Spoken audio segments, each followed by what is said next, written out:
Hey y'all, it's Kelly from Dixie Darlins here, and today we're actually going to start with Miss Lillian's Metal Smith paints.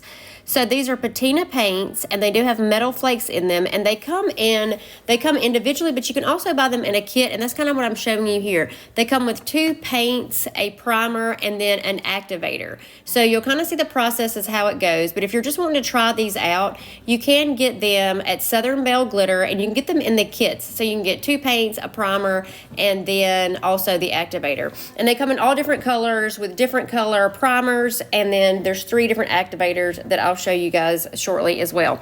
So I'm going to choose to go with this gray primer here. So I'm just going to paint a coat of this on. I have sanded the cup and I've wiped it down with rubbing alcohol, and that's pretty much all I've done to it at this point.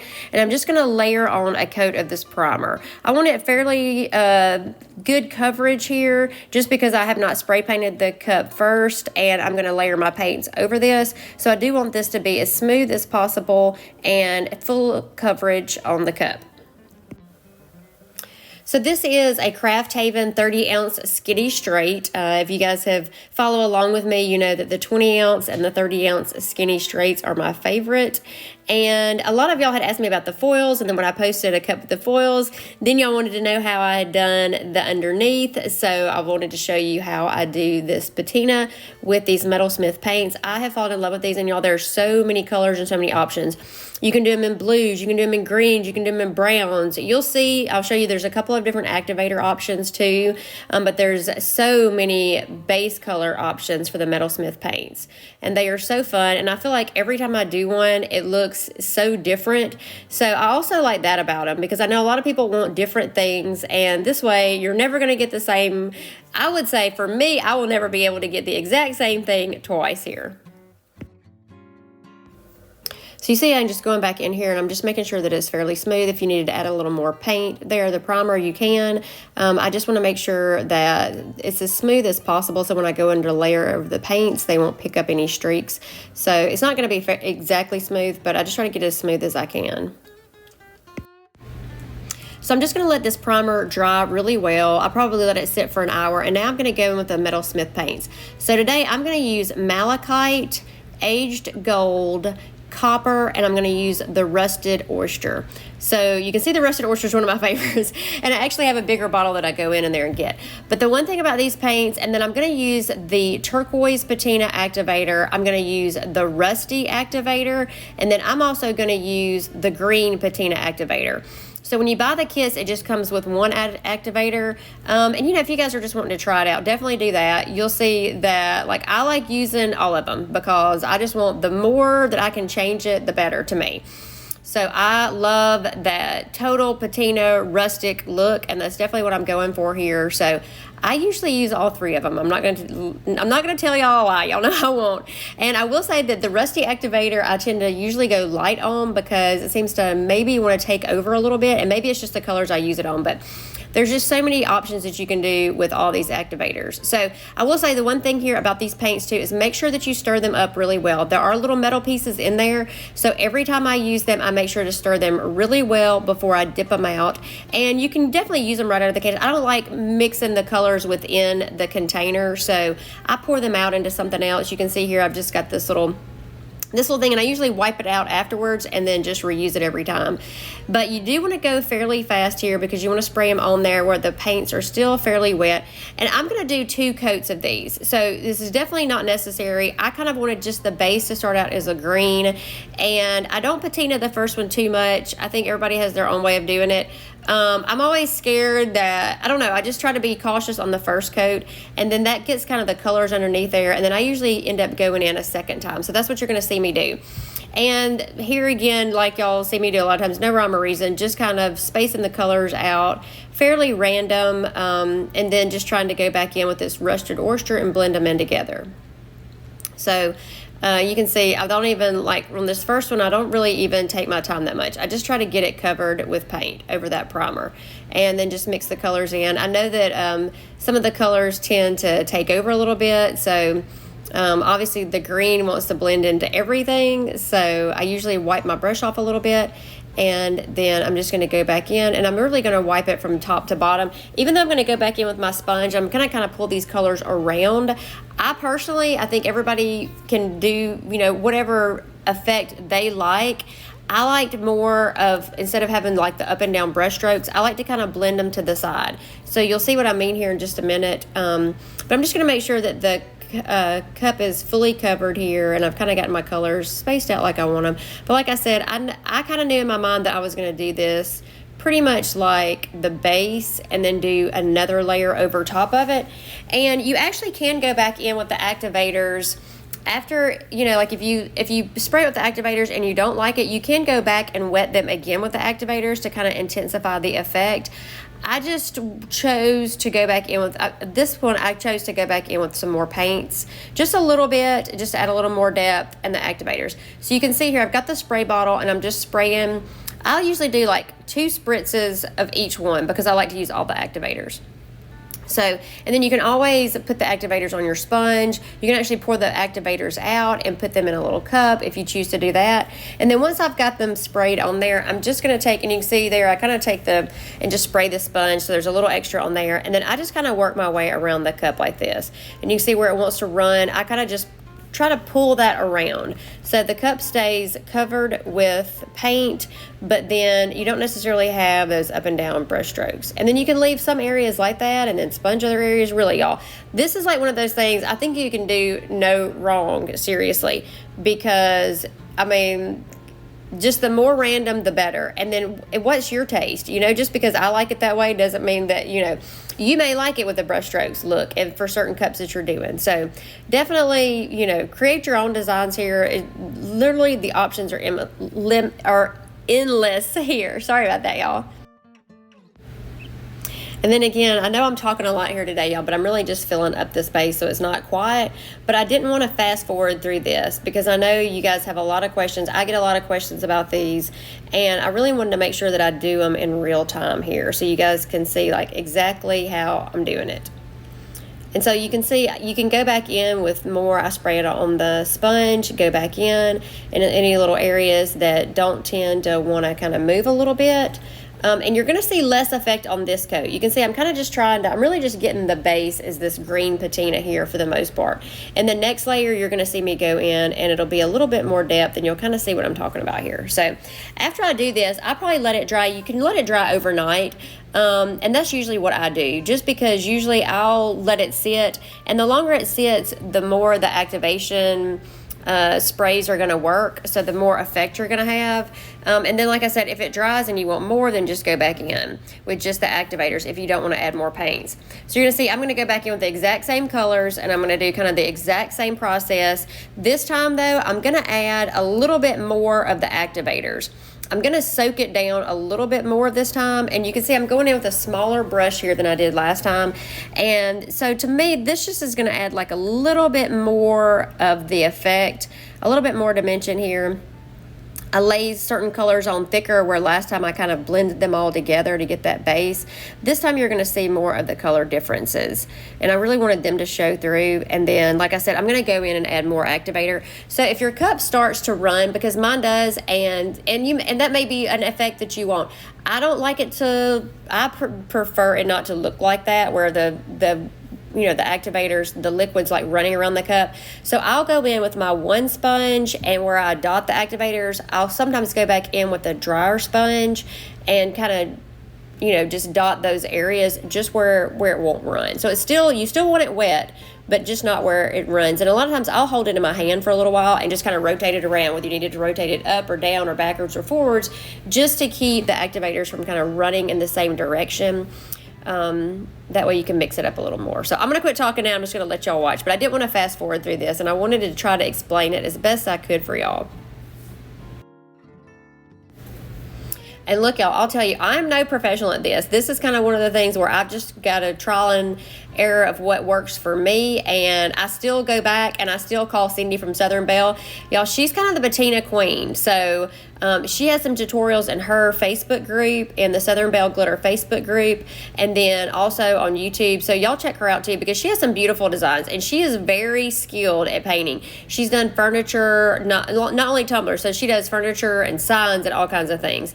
So and she's been doing it a long time. So when I have painting questions, she's definitely the chick that I call on a regular basis to say, okay, this is what happened, you know, what do I need to do different? So this is kind of the technique that I found that works for the look that I like. So but definitely check her out too. Check some of the lives that she's done out in the group and what other people are doing. And then when y'all try these paints out, y'all please share them with us, because I love seeing what everybody comes up with these paints.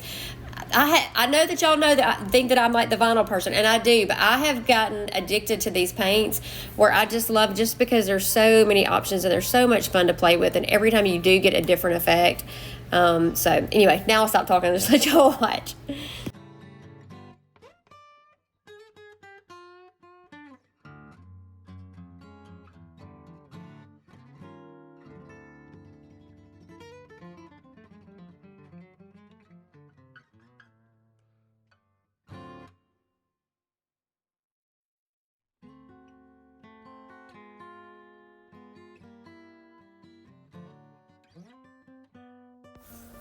And so obviously I'm working fairly quickly here, and you can see I'm going to go back in. This is the green patina. So I'm just going to spray. I'm going to do a pretty good coat on this time, so where it's pretty much soaked down all the way around here. And then I also used the rusty. There's just a little bit of paint that was kind of pulled up there, so I wanted to make sure I got that off. And then I go back in with another spray of it, and then I'm going to just do a little bit of the rusty, and then I'm actually not going to spray the turquoise directly on the cup. I'm going to spray it on my sponge. So here you can see I'm just kind of soaking my sponge down with it. Just because sometimes, for whatever reason, that sprayer right there, it wants to like knock the paint off, like it's a serious sprayer. So a lot of times I'll just, most of the times I just spray that one on my sponge. And then you can see I'm just kind of working it through. So I'm blending the colors a little bit, but I definitely want these colors to stay more true to where they are versus how the last time the majority of the cup was that green. This time, and I'm going to work the turquoise in the lighter areas. So you can see I've kind of started with going over the rusted oyster, that lighter silver color, and then the aged gold. Because I know those will lighten up more. So I kind of concentrate those on the silver and gold areas, and then maybe the rust over the green, but then they're all just getting blended in. So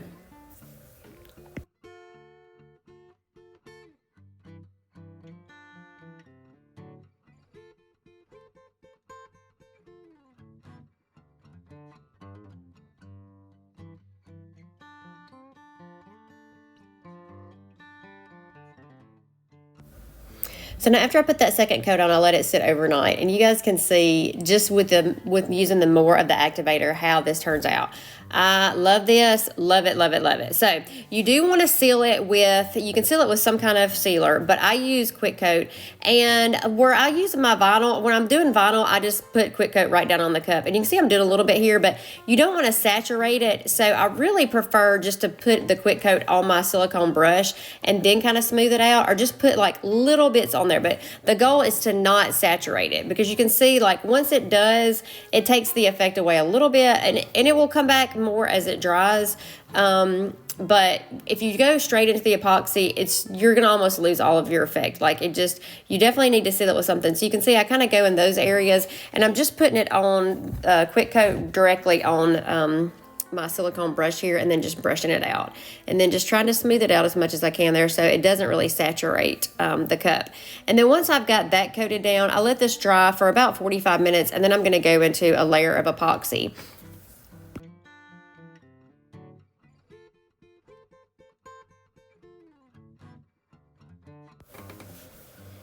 And then I'm going to add in just a little bit. Y'all know I use this Diamond Luxe Diamond Dust, and it's like silver diamond dust, but it's not really silver. It just adds like a little bit of sparkle, and I just barely add any to my epoxy. So I am using Counterculture's medium viscosity artist resin here, and literally when I say I just tap it in there, y'all, it just needs barely a little bit. And since I'm going to add these pink gold foils, I didn't necessarily want a silver tint to it. I just wanted a little sparkle to be in there. So that's why I just added it in there, mix it in really good, and then I'm going to apply this to the cup. I'm going to use my torch to pop any bubbles, and then I'm going to let this coat dry.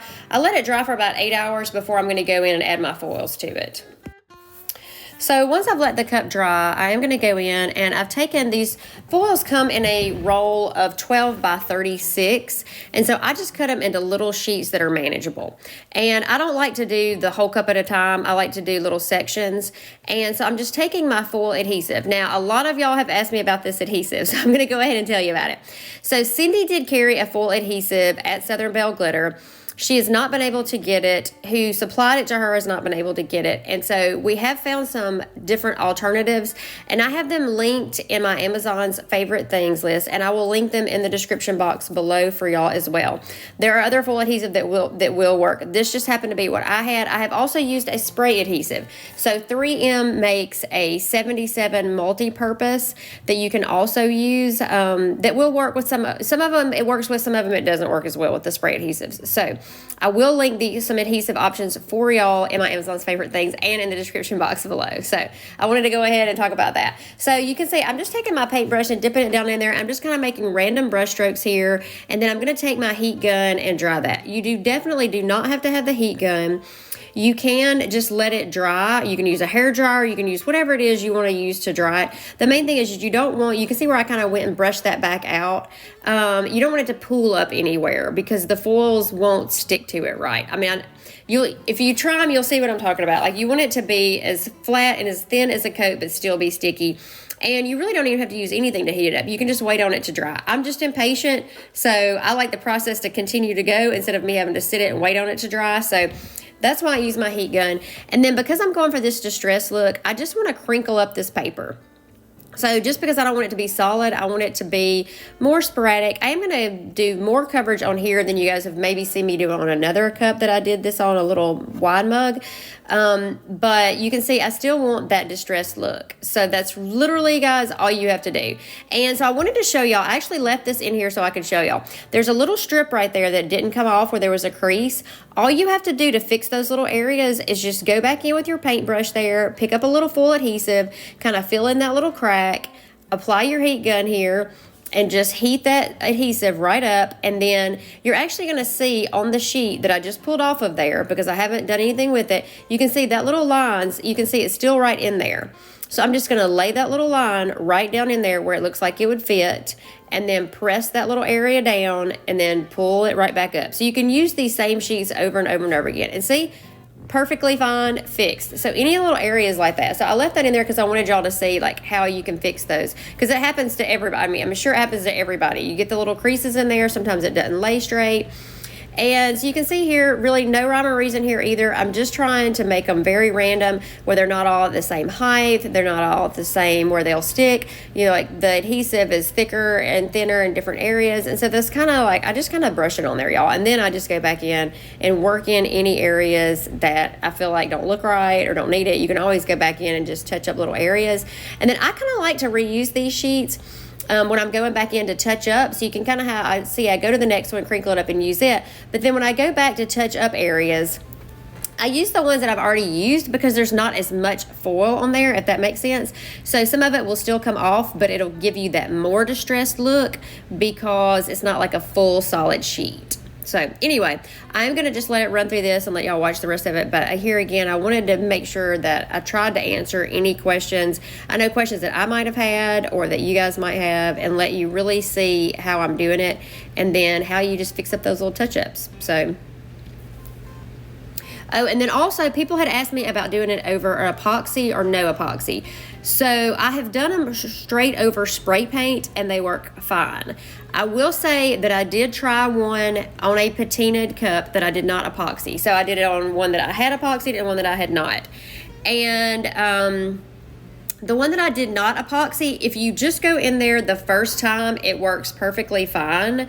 But when you get those little areas that you want to touch up, when I went back in there to touch up, it tended to wanted to pull my patina off. So the primer would stay on the cup, but it would pull the paint off underneath. So no, you don't have to, but I would say be very, very careful, because I did not have luck with doing it that way. I just prefer like patina, do your activators, let it dry, put a coat of epoxy on, and then come back and work with your foils. That way you're not taking any chances of pulling any of your paints off. And so you can see here, I'm just going around touching up the bottom, any areas that I want to add, and I'm just using those old sheets. You can just use them over and over and over again till you get it like you want it.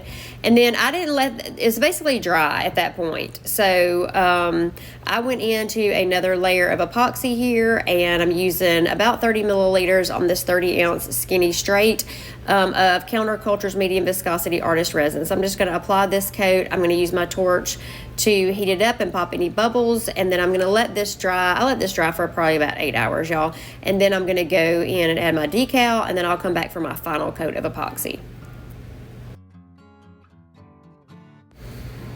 And here I've just printed off this Perfectly Imperfect. It was a file that I purchased, and I'll link it. Also, I'll link everything that I use in the description box below, y'all, with links, and I have discount codes for y'all. But I wanted something kind of that was a little more edgy, I guess. I don't know if that's the word I'm looking for. That wasn't like perfectly straight across. Like I went through actually 3 different files, and I was like, okay, this file is kind of fun and not, you know, like perfectly straight across, just to kind of pick up the elements from the bottom that they're not straight, and they're kind of, you know, a little fun and not perfect. So Perfectly Imperfect was what I thought was perfect on the cup. And I printed this off in this textured, I believe it's the rose gold. I'll link it in the description box below. It's more of like a copper color, even though the foils say they're pink gold, and it says they're in the then the vinyl here is also I think it's rose gold. It looks more copper to me, but I'll make sure that I link the correct link in the description box for y'all, and it's from the Vinyl Cottage. So basically, after I apply that, I'm just going to go straight into my final coat of epoxy here. Again, I'm using Counterculture's medium viscosity artist resin to apply this coat. If you needed a second coat over the decal, you can. I didn't think this was going to require one. I thought that the one coat would be fine. And then we're going to have our final design for y'all to see. And I am going to use my torch. And I do show y'all here that I use the big torch, the Bernzomatic TS4000. And I just use the little propane bottles on the bottom just because they're easy for me to hold to. And they're smaller, so I'm going to use that to pop any bubbles, and then I'll let this dry, and then we'll have our final design.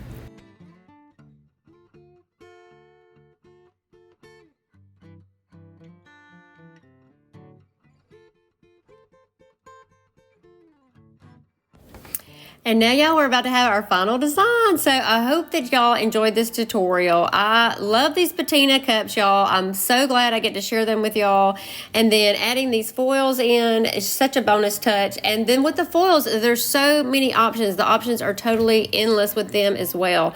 So I have found so many fun uses for them. Y'all stay tuned. And y'all, please join my Dixie Darlins Tumblers Facebook group and share your creations with me. I love seeing what you guys come up with. And then that's my time to interact with y'all. I have so much fun. I love hearing from y'all, what y'all want to see, what helps. And then we go live every Sunday night and every Wednesday night at 7 p.m. Central Standard Time. So I hope I'll see y'all there. Thank y'all so much for watching, and I'll see y'all again soon.